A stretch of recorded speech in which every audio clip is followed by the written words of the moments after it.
અમદાવાદ શહેરમાં ગઈકાલથી જે મેઘો મહેરબાન થયો છે, પરંતુ તેની અસર છે તે અમદાવાદના દુકાનદારો ઉપર જોવા મળી રહી છે. કારણ કે શહેરના ડ્રાઇવિંગ રોડ ઉપર આવેલ ઇન્દ્રપ્રસ્થ જે કોમ્પ્લેક્સ છે તેના બેઝમેન્ટમાં છે તે પાણી ભરાયા છે. 5 થી 7 ફૂટ જેટલા પાણી છે તે ગઈકાલથી આ ભરાયા છે. રાત્રિના સમયે પણ જે વરસાદ પડ્યો તેને કારણે આ જે બેઝમેન્ટની અંદર પાણી છે તે ભરાઈ જવા પામ્યા છે. દ્રશ્યો બતાવી રહ્યા છે ઇન્દ્રપ્રસ્થ કોમ્પ્લેક્સ છે કે જ્યાં દુકાનો હતી. આ દુકાનોની અંદર 5 થી 7 ફૂટ જેટલા પાણી છે. આપણી સાથે દુકાન સંચાલક છે, તેમની સાથે વાત કરશું. મોટા ભાઈ, શેની દુકાન આપની હતી? મારી દુકાન નિશક સ્ટેશનરી ઝેરોક્સની છે. ક્યારથી આ પાણી આવું ભરાણું છે અને કોર્પોરેશન કઈ તંત્ર આવ્યું કરવા?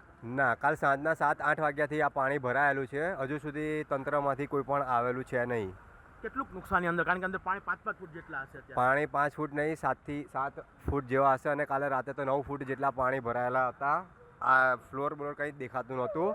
અને અંદાજે નુકસાન એક દુકાનદારને ગણો તો 20 લાખની 25 લાખની આસપાસ હશે. કારણ કે અમુકને કપડાની દુકાન છે, અમુકને ઝેરોક્સને એની દુકાનો છે, મોબાઈલોની દુકાનો છે. ઝેરોક્સના મશીનો ખૂબ જ મોંઘા આવતા હોય છે. અમારી મોબાઈલની શું આપને શેની દુકાન છે?